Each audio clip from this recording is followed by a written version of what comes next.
Hello, how are you all today? We have an exciting topic for our video today, and it's body copy. Don't know if any of you all are Little Mermaid fans, but body copy. Yeah, pretty scary, huh? Very scary. But body copy, nothing scary about it. It's good stuff. It's the meat of your advertisement, and it's what actually gets the main portion of your message across. So it's pretty important whether you sing it like Ursula does and swing it, or whether it's pretty straightforward. So body copy. It's in your textbook, starting on page 126. I know you're reading your textbooks. And body copy, you've already written your slogan, you've written your headline. Now you're writing your body copy. It, as Paul Harvey would say, tells the rest of the story. So it's important stuff. Your book talks about a number of key or main obvious approaches to writing body copy. And it's really difficult to talk about how to write. The best way to find out how to write well in any genre is to actually observe it, to read lots of it. I was talking this morning with a friend of mine about how we learned to write better, and our examples were the New York Times or the Wall Street Journal. So watching, listening, and reading is really going to be your best teacher for that. And I'll try to post some good examples as well. Although you all look at advertisements and appeals all day, every day, as you proved with your inventory that you did at the beginning of the semester. But approaches, a number of different approaches. There are many more than this, but some of the basics are just the direct approach, and that is write a good, strong headline, and then that leads into a good, strong lead or lead-in paragraph, and then the lead-in paragraph makes the transition into the central part of your body copy. And in that central part of your body copy, you get your key messages in there, right? We've talked about those messages. You decide what they are. You put them in your creative brief. And then you address each one of them in the proper priority or order in your body copy. Then you wrap that up with a closing paragraph. Maybe in that closing paragraph you do sort of a summary. Maybe you tie up all the loose ends, and or maybe you have a call to action. You suggest that your customer or client, or not your client, but your customer or consumer might actually do something as a result of this ad, which we generally hope that they will. Buy something, consider using this product. So that's the direct approach. Now, there are a number of other approaches that can be used, because obviously you're not going to use the direct approach every time. Sometimes it's the right approach. And I'm not sure that there is a right or wrong, but sometimes it seems to be the best approach. Other times, maybe you want to try something else. You can also use the copy as a story approach. It's a little more complicated, and you're probably going to have more body copy to this version, but it's as if your advertisement were a story with a beginning, a middle, and an end, with characters, with plot, with action going on. Maybe it's about being on a desert or deserted island and meeting the man or woman of your dreams, and how that relationship grows. And of course, you end up using a lot of suntan oil while you're there, and maybe it's a suntan oil or spray advertisement. But the body copy as a narrative or as a story is another approach. A third possible approach that you might use is dialogue copy, and we use this quite a bit, as I'm sure you're aware, in radio and television scripting of spots, as well as in larger pieces than spots. But, hi, Mabel says.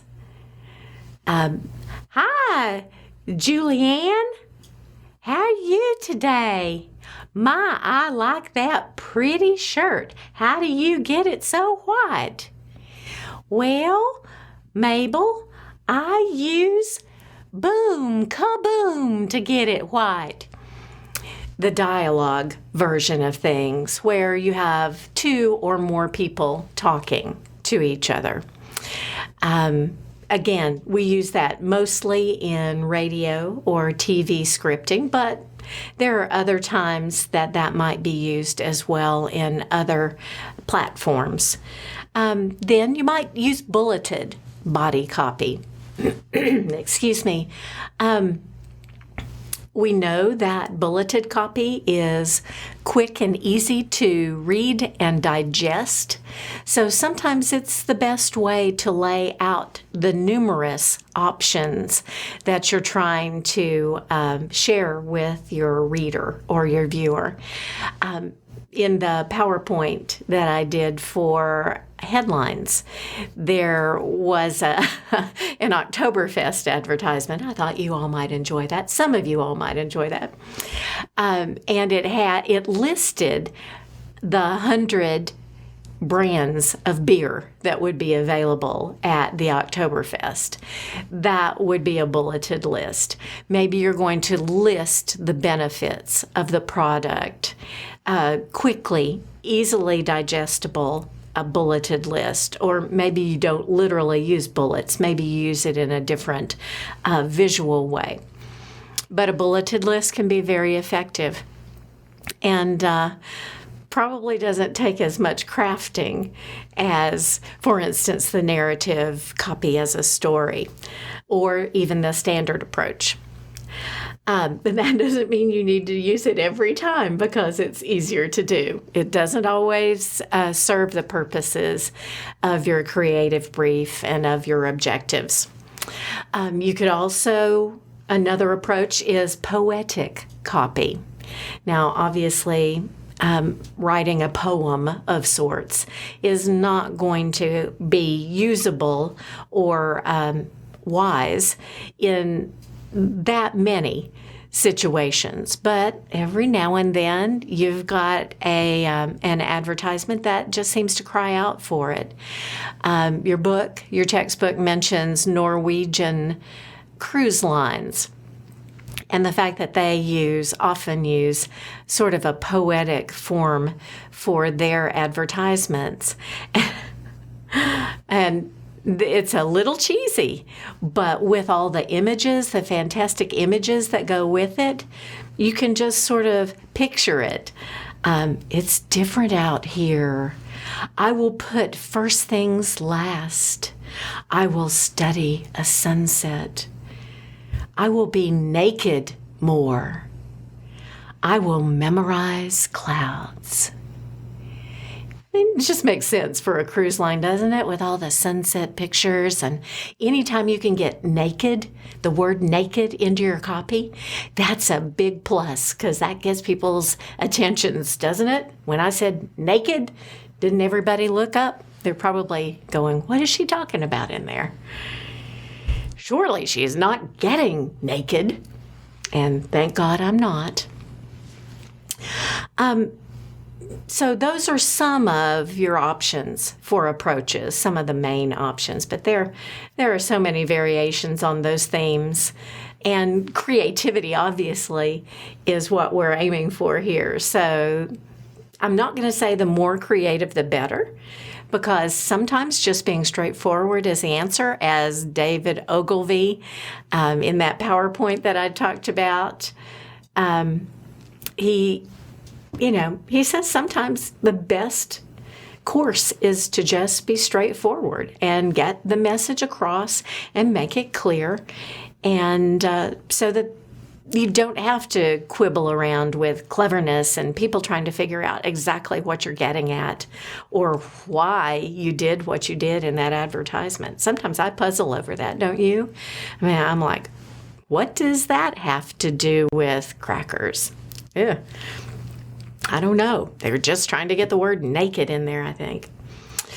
But you may also ask yourself or ask me, which is better, long copy or short copy?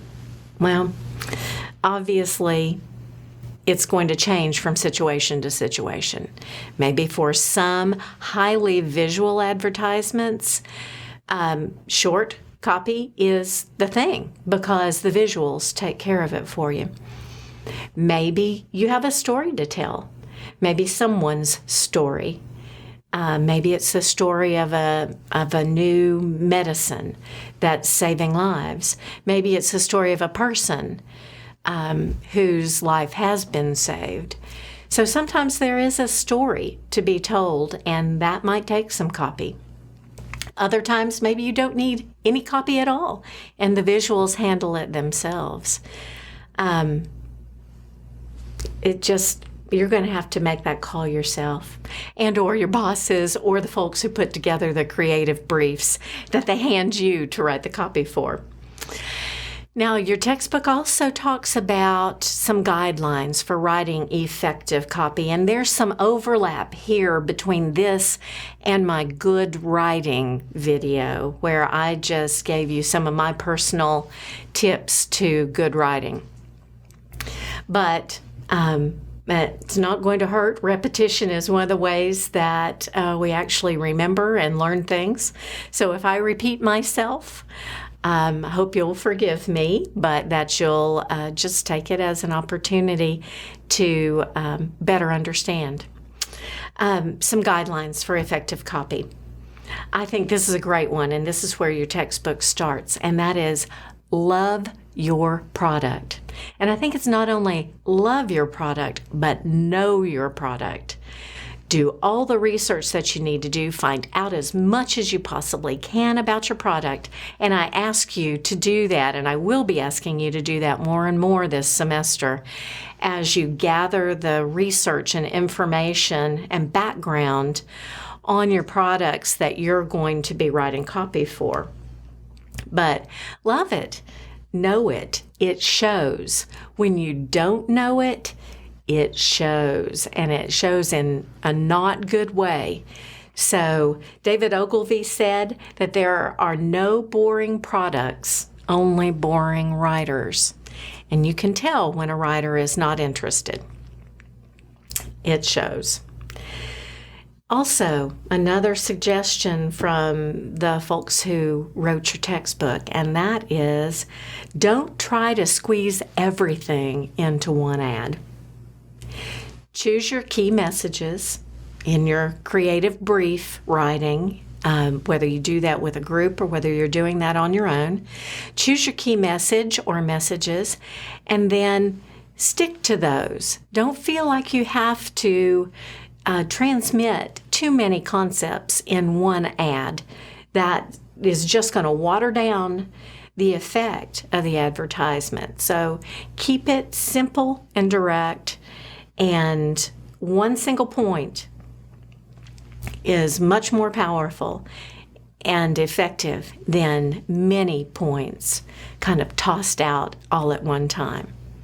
Just think about how much easier it is for you to grasp one concept at a time. So you're thinking, why are you telling me all this big long list of stuff? Good point. Write to one individual as if you were writing to me, as if you were writing to whoever you might envision in your target audience. So think of who you know that might be in that target audience that you're trying to reach. Is it like your grandma, someone like your grandma? Well, think about writing directly to your grandma. Think about writing directly to your parents, if they might be the target audience. Think about writing directly to someone who has a very high income if they are your target audience. Think about writing directly to an individual, and I think that it will make your writing a lot more personal. You also want to translate business speak. And that's what I, in that the good writing, good/bad writing video, talked about as jargon. Translate that jargon that's specific to business or to the field that product comes from. Translate that into something that everyone can understand. Part of our jobs as writers is as translators, to translate and help things make better sense, not to confuse people or puzzle them or tease them into figuring it out on their own. That's not our jobs. You also want to avoid kind of those catch-all phrases if you possibly can. And you can, because you're crafting these words. But words like expertly crafted or caring service, bringing loving care to healthcare, the things that you feel like you've heard so many other times, that are rather generic rather than specific. Try to avoid those and come up with something fresh instead. Also, be specific. Don't try to promote those cute shirts in many colors at Gap or at Old Navy. Be specific. What kind of shirts are they?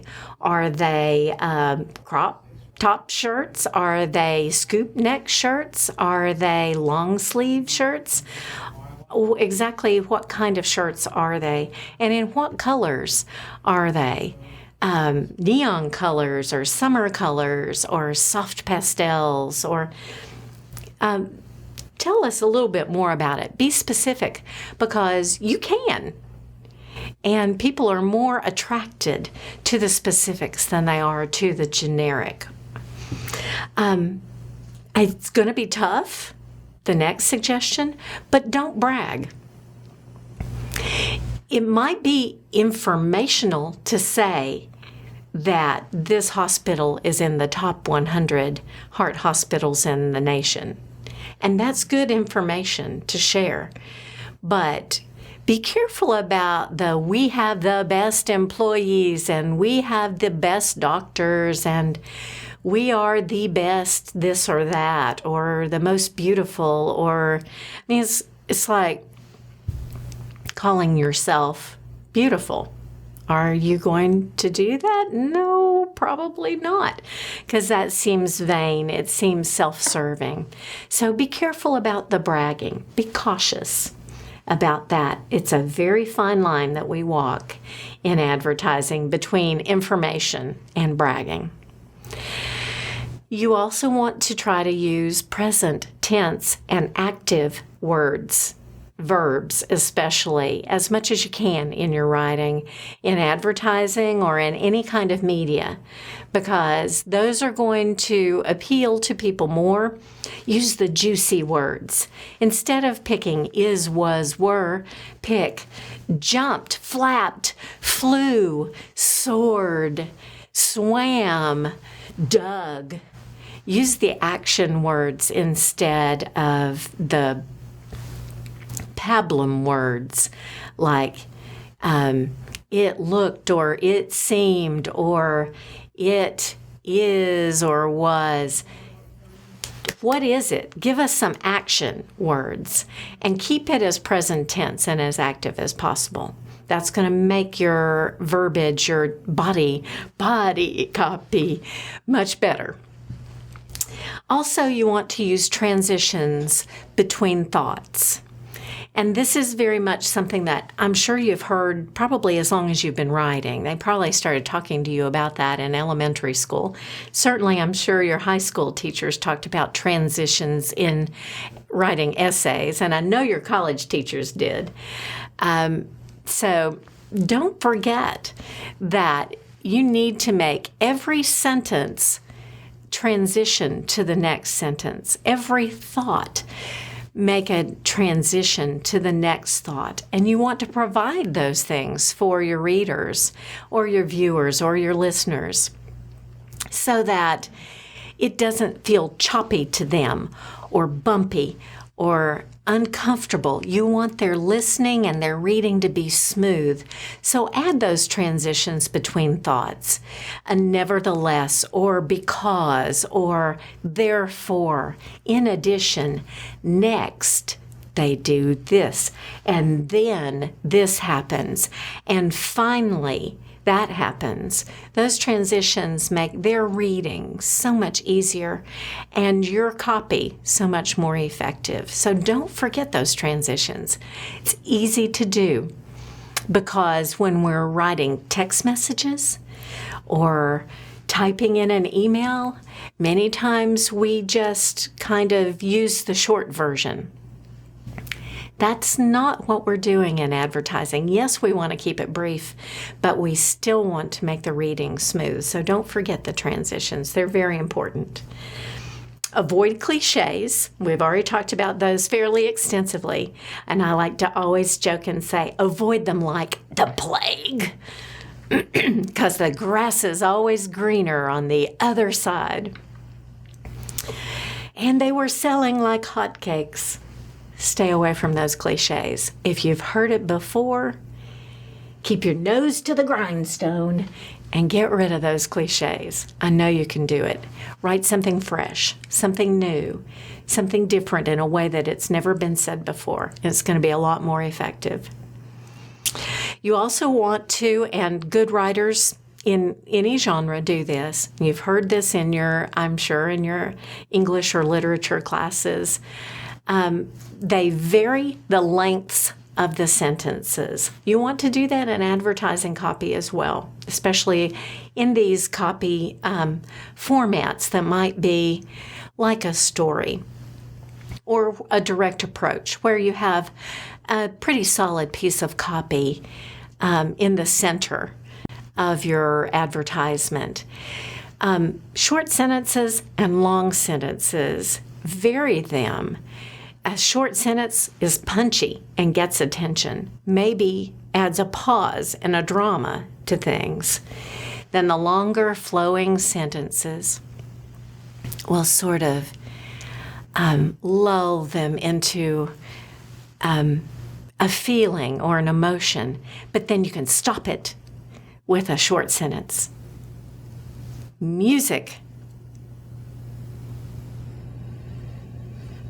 brings people together. Listen. Learn.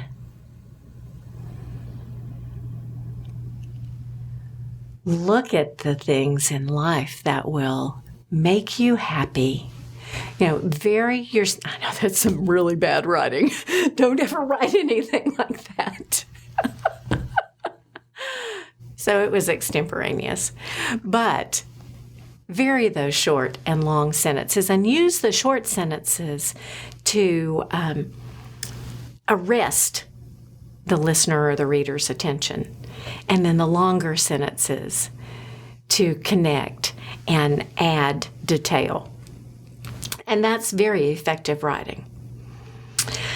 Your textbook says, make the strange familiar and the familiar strange, which I think that is a really odd way of thinking about things.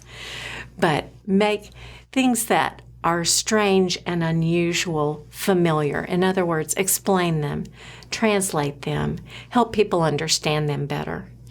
And then make the familiar strange by coming up with a different approach, a different way of phrasing things, so that something that may be very familiar, like soap or like breakfast cereal, help come up with a way to make it seem strange or different, new, unusual, fresh. I don't want to overuse that word fresh.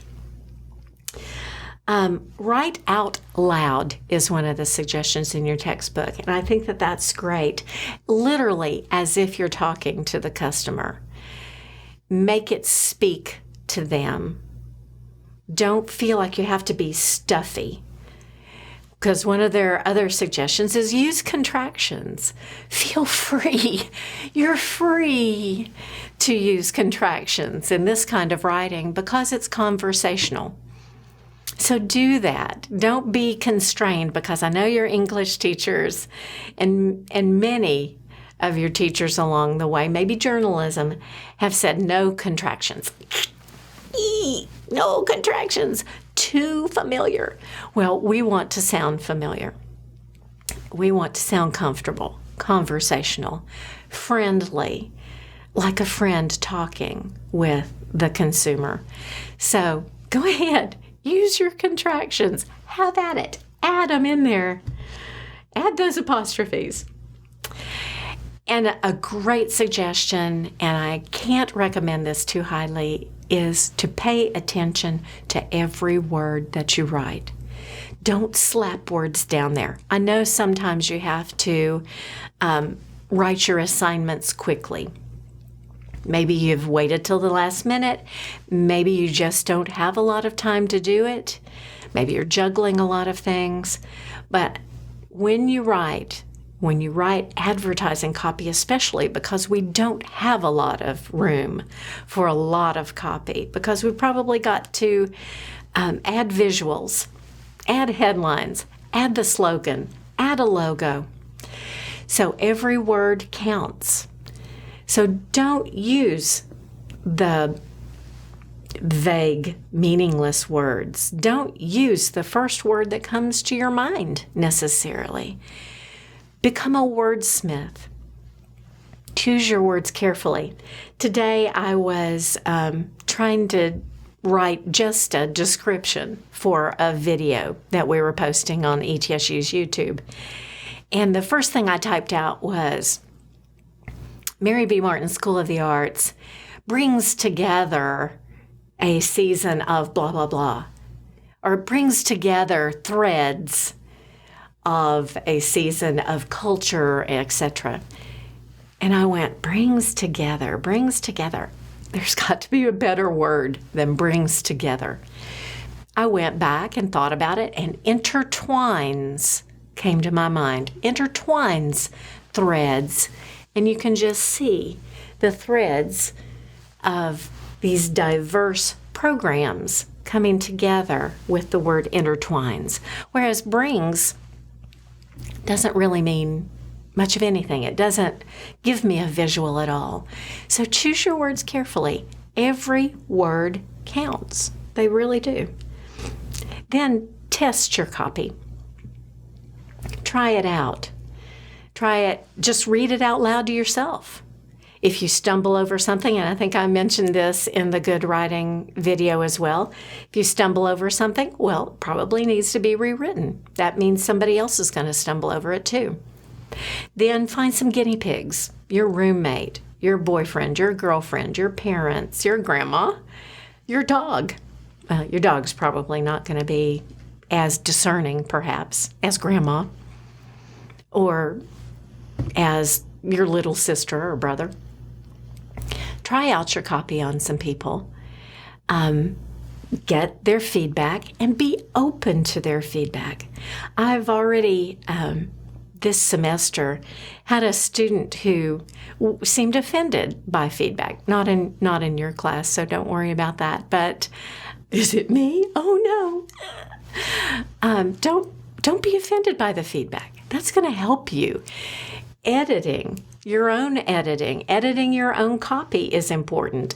Asking other people to edit or make suggestions is going to enrich what you're doing and your understanding of how people react. So be open to comments and feedback and using other people's ideas with your work. I think that's so important. And revise it. Now, you don't have to use everything that other people suggest. Maybe you had a really good reason for using that particular word, intertwines.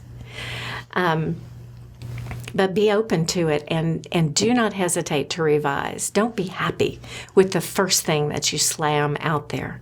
Every word that you type is not golden the first time through. But maybe if you polish it up, it becomes golden. Proofread that final version, because how many times have I gone back and looked at what I consider my final version and found an error? So check it one last time and you'll be happy that you did, because the difference between the Boston Poops and the Boston Pops is just one letter, and a spell check may not find it. Or the difference between pubic relations and public relations is one letter, but it's a big difference. And I use that because being a public relations teacher for many years, that has happened.